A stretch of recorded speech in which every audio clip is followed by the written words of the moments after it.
मैं उनके मुंह में इतने तीर मारूंगा कि उनका मुंह तीरों से भर जाएगा। अब वह किस किस के मुंह में तीर मारेंगे? पहले तो उन्होंने बोला कि मेरा टिकट कट चुका, पहला तीर उन्होंने अपने मुंह में ही मारना चाहिए।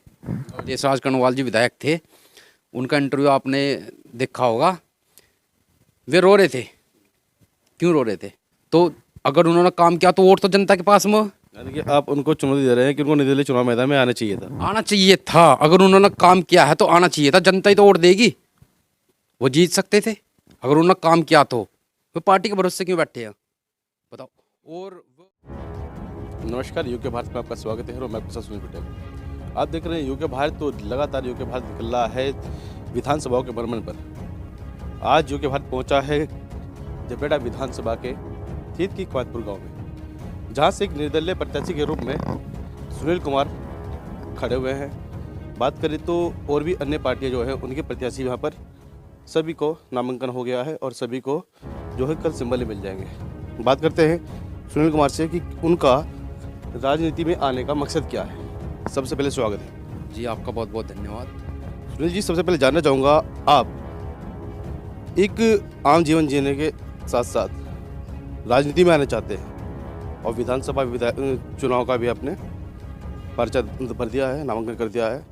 क्यों आप राजनीति करना चाहते हैं? मैं राजनीति में इसलिए आया हूँ कि ये आप और जो पार्टी है उन्हें भी देखते होंगे, ये जीतने के बाद कोई कुछ नहीं करता है। जीतते हैं, जनता की वोट लेते हैं और भाग जाते हैं जनता। और आप देखते होंगे कि कभी कोई कांग्रेस से भाजपा में, भाजपा से बीएसपी में, बीएसपी से भाजपा में। आपने देखा होगा कि राजपाल जी जो है यहाँ से जो भाजपा के प्रत्याशी है फिलहाल, वे थोड़े दिन पहले जब कांग्रेस में थे तो मैं सबको बोलते थे, मुझे ही बोल रहा है, मेरे पास में भी आए थे वे, कि आप चाहे किसी को भी वोट दे देना, मुझे मत देना। मतलब कि उन्होंने बोला था, पर भाजपा को वोट मत देना।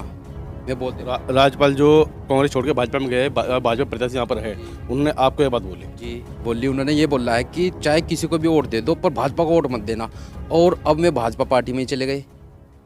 और बोले इससे क्या लगता है, जो दल बदलने वाली राजनीति है, उससे क्या लगता है कि क्षेत्र का विकास होगा या क्या, मतलब कि वो अपना विकास करना चाहते हैं? वे अपना विकास करना चाहते हैं और कुछ नहीं करना चाहते। जनता को बेचारी को वोट तो डालना ही पड़ता है, चाहे किसी को भी दे। इनकी जो लड़ाई होती है सिर्फ टिकट मिलने तक होती है। इनका जो मकसद है सिर्फ ये है कि टिकट मिल जाए, चाहे वो बीएसपी से हो, चाहे एएसपी से हो, चाहे कांग्रेस से हो, चाहे भाजपा से। बस इनका सिर्फ यही है। इनका जो चुनाव होता है ना, ये टिकट मिलने तक होता। मेरा चुनाव अब शुरू हुआ है, मतलब ये इनका चुनाव खत्म हो चुका, टिकट मिलने तक। आपका कहना मतलब ये है कि जो टिकट मिल गया इनको तो इनका चुनाव हो गया, लेकिन आपका चुनाव शुरू हुआ है निर्दलीय प्रत्याशी के रूप में। तो कैसे इस बार लग रहा है कि विधानसभा झबरेड़ा की जनता आपको वोट दे?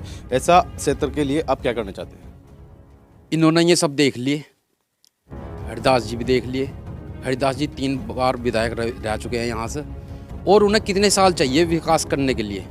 50 साल और चाहिए या और 100 साल चाहिए? बताओ आप ही।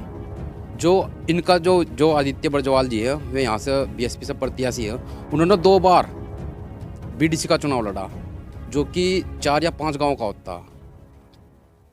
आप भी जानते होंगे, जो क्षेत्र पंचायत का चुनाव होता है वो 2, 4 या 5 गांव का होता। वे 2 बार चुनाव लड़े, वो भी चुनाव नहीं जीत पाए। क्यों नहीं जीत पाए? तो जैसे कि आप कह रहे हैं कि बीडीसी का चुनाव भी नहीं जीत पाए और विधानसभा चुनाव में उन्होंने अपनी ताकत झोंक दी है, तो उसका मतलब कि क्या मायना माने जाए? आप कहना क्या चाहते हैं पूरा खुल? वो ताकत उनकी नहीं है, वो बीएसपी की ताकत है।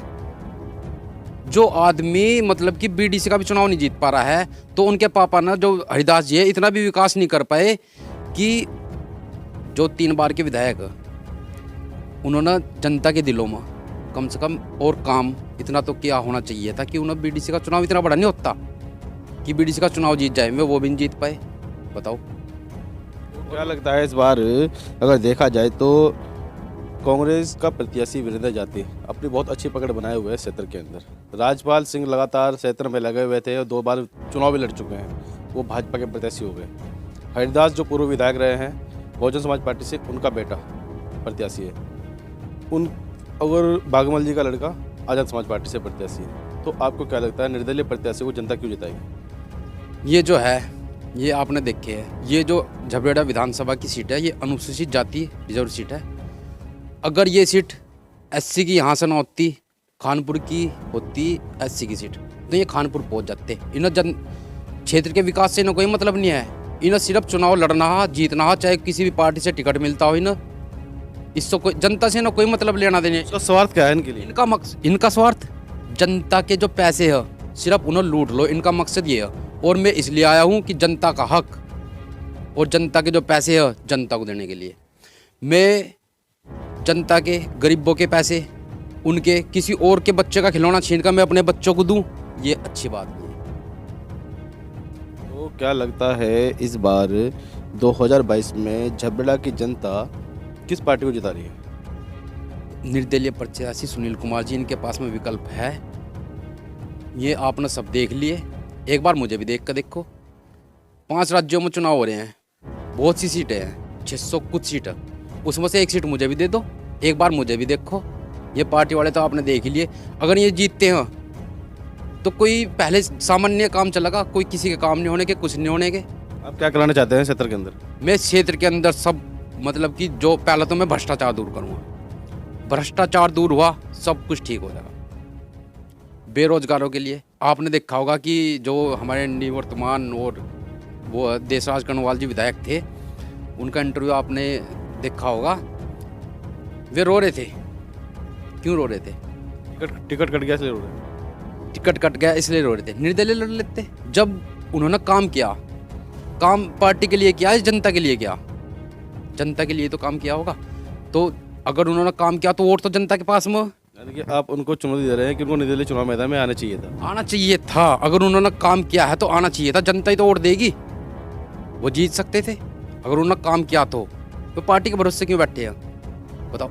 और वो रो रहे थे कि मेरा टिकट कट गया, टिकट कट गया। उससे पहले उन्होंने बयान दिया था अपना कि जो ये लोग ये बोल रहे हैं कि मेरा टिकट कट चुका है, मैं उनके मुंह में इतने तीर मारूंगा कि उनका मुंह तीरों से भर जाएगा। अब वह किस किस के मुंह में तीर मारेंगे? पहले तो उन्होंने बोला कि मेरा टिकट कट चुका, पहला तीर उन्हें अपने मुंह में ही मारना चाहिए। जो पूर्व विधायक रहे हैं देशराज कनवाल, उन पर भी सवाल उठ गया कि जो उनके बयान थे, बयानबाजी में वो आगे रहते थे, उन पर भी सवाल उठा दिया है निर्दलीय प्रत्याशी सुनील कुमार ने कि अब उनके ही मुंह में तीर लग गया है। अब देखना हो, इस तरह से उनका कहना है, बिल्कुल बात सही है कि उनको जब उन्होंने इतना विकास किया है क्षेत्र के अंदर तो उनको निर्दलीय चुनाव मैदान में आना चाहिए था। अगर पार्टी ने टिकट नहीं दिया है तो उसको छोड़ करके अपने विकास कार्यों को लेकर उनको चुनाव मैदान में आना चाहिए था, लेकिन वो नहीं आए।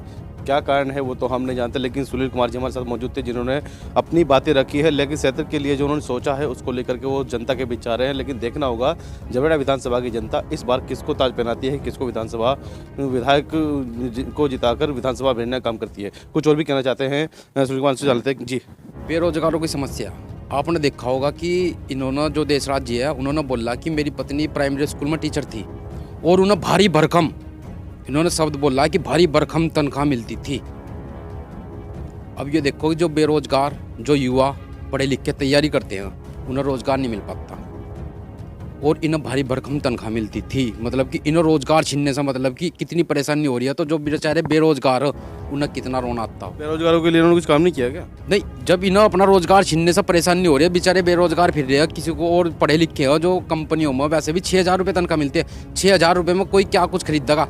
कपड़े खरीदेगा, जूते खरीदेगा। 8,300 रुपये तो सरकार ने बोला 8 घंटे के। आप कंपनियों में चले जाओ, 6,000 रुपये, 5,000 रुपये, 4,000 रुपये तक की सैलरी में युवा काम कर रहे हैं बेचारे। और बहुत सौ के पास तो ये भी नहीं रोजगार नहीं है और ये बोल रहे कि भारी भरकम तनख्वाह मिल रही थी, ये रोते हैं। जनता का क्या हाल होता होगा ये देख लो आप। आपके मुद्दे क्या हैं? मुद्दे मेरे बेरोजगारी और सबसे मेन मुद्दा है भ्रष्टाचार। अगर भ्रष्टाचार सब समाप्त तो सब कुछ ठीक। यानी बेरोजगारी, भ्रष्टाचार और शिक्षा स्वास्थ्य से संबंधित तो लेकर सभी चल रहे हैं, लेकिन जिस तरह से उनकी जो बात है वो अब आने वाला समय तय करेगा कि अगर ये जीतते हैं तो कितना अपनी बातों पर खरा उतर पाते हैं। नमस्कार।